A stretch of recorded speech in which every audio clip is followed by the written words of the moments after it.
Российский военный самолет пролетел над Белым домом. Как сообщил телеканал CNN, полет проходил на малой высоте, чуть больше километра, а маршрут был особенно интересен. Центр Вашингтона и его окрестности, здание Пентагона и ЦРУ, Конгресса и резиденции президента США. Кроме того, наш Ту-154 был замечен над загородной резиденцией в Кэмп-Дэвисе, у военных баз в Огайо и Мэриленде, а также около подземного командного пункта в Вирджинии. Но и это еще не все. Дальше самолет отправился в Бэдминстер, где сейчас отдыхает Дональд Трамп. И, кстати, самолет был оборудован всем необходимым для сбора разведданных.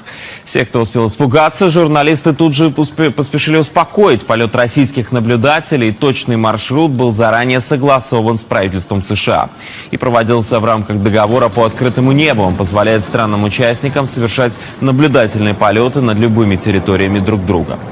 An unarmed Russian Air Force jet flew over several key landmarks here in the Washington area at low altitude today, including the Capitol, the Pentagon, CIA headquarters in Langley, Virginia, and Joint Base Andrews, home of Air Force One, of course. The flight was part of a long-standing treaty that allows militaries of the U.S. and Russia to observe the other from the air, according to two people familiar with the flight. The sources say a second flight is planned for this evening, and this one will fly over Bedminster, New Jersey, where the president is experiencing his so-called working vacation.